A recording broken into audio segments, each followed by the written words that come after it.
आप करो। होनी अटल है जिसे टालना नहीं आसान, तभी तो लगी थी श्रवण कुमार को शब्द वेदी बाण।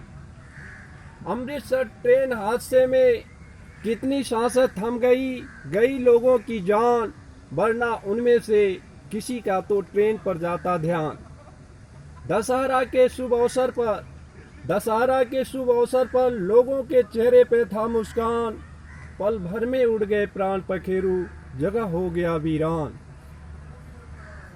इस मुश्किल घड़ी में जरूरत आन पड़ी है, उनके परिवार पर हम करें एहसान। इदरीस अली की यही दुआ है, उनके आत्मा को शांति दे भगवान।